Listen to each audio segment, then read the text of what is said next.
नमस्कार दोस्तों, स्वागत है आपका हमारे चैनल पर।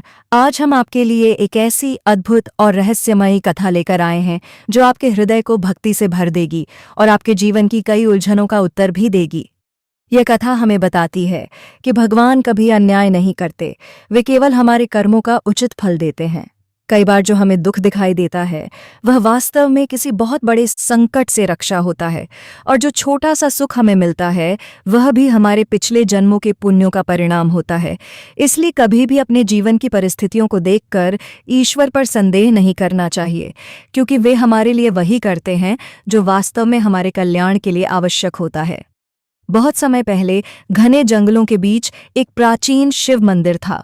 वह मंदिर अत्यंत शांत और दिव्य था। वहाँ हर समय भक्ति का वातावरण बना रहता था। पक्षियों की मधुर आवाज़ें वातावरण को पवित्र बनाती थीं, और मंदिर के पास बहने वाली छोटी नदी उस स्थान को और भी सुंदर बना देती थी।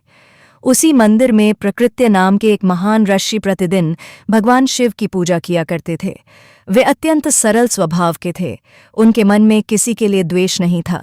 वे सदा तपस्या, ध्यान और भगवान शिव के नाम का जाप करते रहते थे। उनका जीवन पूर्ण रूप से भक्ति को समर्पित था। हर सुबह ब्रह्म मुहूर्त में उठकर वे स्नान करते, जंगल से पुष्प लाते और शिवलिंग पर जल चढ़ाकर महादेव की आराधना करते थे। उनका विश्वास अटूट था। वे मानते थे कि संसार में जो कुछ भी होता है वह भगवान की इच्छा से होता है, और जो भगवान करते हैं वह अंततः हमारे हित में ही होता है। उसी जंगल में अस्थिमाल नाम का एक भयंकर डाकू भी रहता था। उसका नाम सुनते ही लोग भयभीत हो जाते थे। वह लूटपाट, हत्या और अत्याचार करके अपना जीवन चलाता था। उसका हृदय कठोर हो चुका था। उसे केवल धन चाहिए था। उसे न धर्म का ज्ञान था, न पाप पुण्य का विचार। वह केवल अपने स्वार्थ के लिए जीता था। एक दिन उसने देखा कि यह ऋषि प्रतिदिन मंदिर में आते हैं, घंटों पूजा करते हैं और फिर शांत मन से लौट जाते हैं। अस्थिमाल के मन में लालच जागा। उसने सोचा, अवश्य ही यह ऋषि मंदिर में कोई गुप्त धन छिपाकर रखते होंगे, वरना कोई प्रतिदिन इतनी श्रद्धा से यहाँ क्यों आएगा। उसने निश्चय किया कि वह किसी दिन मंदिर में जाकर सारा धन छीन लेगा। एक दिन जब सूर्य अस्त होने वाला था और पूरा जंगल शांत हो चुका था, तब ऋषि प्रकृत्य शिवलिंग के सामने बैठकर ध्यान में लीन थे। उनकी आंखें बंद थीं और वे पूर्ण रूप से भगवान शिव के ध्यान में डूबे हुए थे। उसी समय अस्थिमाल धीरे धीरे मंदिर में प्रवेश किया। उसके हाथ में एक भारी हथियार था। उसके मन में केवल धन का लालच था। उसने बिना कुछ सोचे समझे ऋषि पर पीछे से हमला कर दिया। प्रहार इतना भयंकर था कि ऋषि सीधे शिवलिंग पर गिर पड़े। उनका सिर फट गया और रक्त बहने लगा। पूरा मंदिर उस दृश्य से कांप उठा। ऋषि पीड़ा से कराह उठे, लेकिन उनके मुख से केवल भगवान शिव का नाम ही निकला। जैसे ही ऋषि शिवलिंग पर गिरे, उसी क्षण मंदिर की छत से अचानक कुछ सोने की मोहरें नीचे गिर पड़ीं। वे मोहरें सीधे अस्थिमाल के सामने आकर बिखर गईं। यह देखकर वह आश्चर्यचकित रह गया। उसकी आंखें चमक उठीं। उसने सोचा कि उसका अनुमान सही था। यह ऋषि सच में धन छिपाकर रखते थे और उससे झूठ बोलते थे। वह हंसने लगा और बोला, देखो ऋषि, तुम तो स्वयं को तपस्वी बताते थे, लेकिन यहाँ सोना छिपाकर रखते थे। तुम भी संसार के बाकी लोगों जैसे ही निकले। दूसरी ओर घायल ऋषि अत्यंत दुखी थे। उनके मन में एक ही प्रश्न था। उन्होंने कांपती आवाज में भगवान शिव को पुकारा और कहा, हे महादेव, मैं जीवन भर आपकी भक्ति करता रहा। मैंने कभी किसी का बुरा नहीं किया, फिर भी आज मेरे साथ यह अन्याय क्यों हुआ? और यह डाकू जिसने मुझे घायल किया, उसे सोने की मोहरें क्यों मिलीं? क्या यही न्याय है? ऋषि की करुण पुकार सुनते ही पूरा मंदिर दिव्य प्रकाश से भर गया। वातावरण सुगंधित हो उठा और वहां स्वयं भगवान शिव प्रकट हो गए। उनके साथ माता पार्वती भी थीं। भगवान का तेज इतना अद्भुत था कि अस्थिमाल भय से कांपने लगा। उसका शरीर थरथराने लगा और उसके हाथ से हथियार गिर गया। ऋषि ने आंसुओं से भरी आंखों से भगवान को प्रणाम किया। भगवान शिव मुस्कुराए और बोले, हे ऋषि, संसार में जो कुछ भी होता है वह केवल इस जन्म का परिणाम नहीं होता। हर जीव अपने अनेक जन्मों के कर्मों का फल भोगता है। मनुष्य केवल वर्तमान देखता है, लेकिन मैं भूत, वर्तमान और भविष्य तीनों को देखता हूँ। भगवान शिव ने अस्थिमाल की ओर देखते हुए कहा, यह डाकू अस्थिमाल पिछले जन्म में एक ब्राह्मण था। उसने बहुत पूजा पाठ किया, यज्ञ किए, दान दिया और मेरी भक्ति भी की। उसके पुण्य अत्यंत महान थे, लेकिन एक दिन एक प्यासा बछड़ा पानी पीने जा रहा था। उस समय इसने उसे रोक दिया।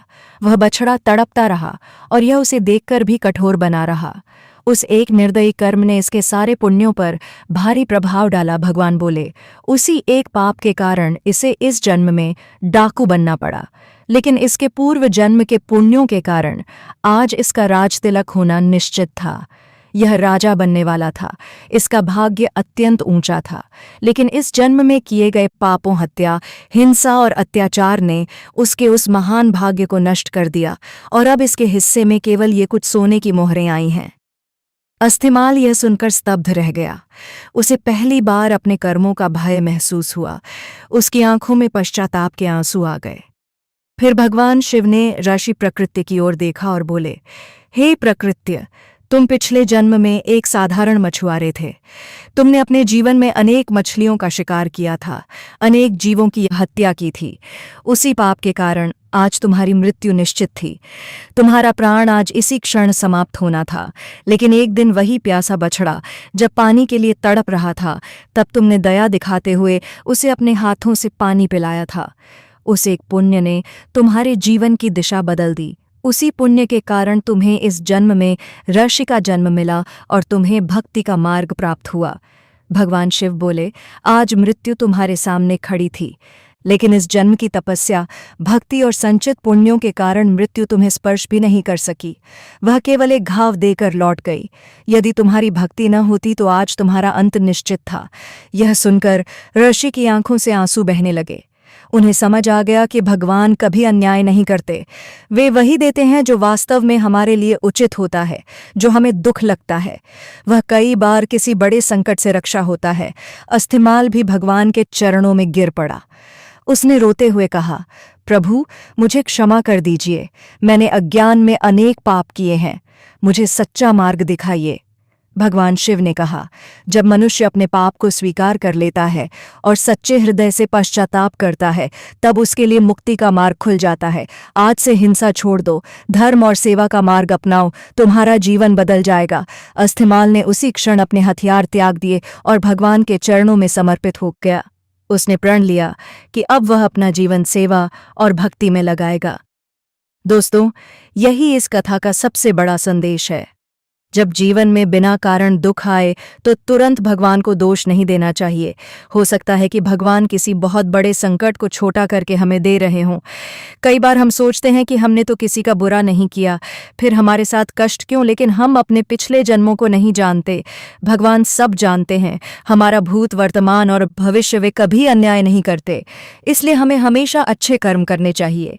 दया, सेवा, सत्य और भक्ति का मार्ग कभी नहीं छोड़ना चाहिए, क्योंकि न अच्छा कर्म व्यर्थ जाता है और न बुरा कर्म बिना फल दिए समाप्त होता है। यदि आप किसी भूखे को भोजन कराते हैं, किसी प्यासे को पानी पिलाते हैं, किसी दुखी को सहारा देते हैं, तो समझ लीजिए वह पुण्य अवश्य आपके जीवन में लौट कर आएगा। और यदि आप किसी को पीड़ा देते हैं तो उसका फल भी निश्चित है। ईश्वर की व्यवस्था पर विश्वास रखिए, कर्म अच्छे रखिए और भक्ति में दृढ़ रहिए, क्योंकि भगवान देर कर सकते हैं लेकिन अंधेर कभी नहीं करते। अगर आपको यह कथा पसंद आई हो तो वीडियो को लाइक करें, चैनल को सब्सक्राइब करें और कमेंट में ज़रूर लिखें। हर हर महादेव, राधे राधे।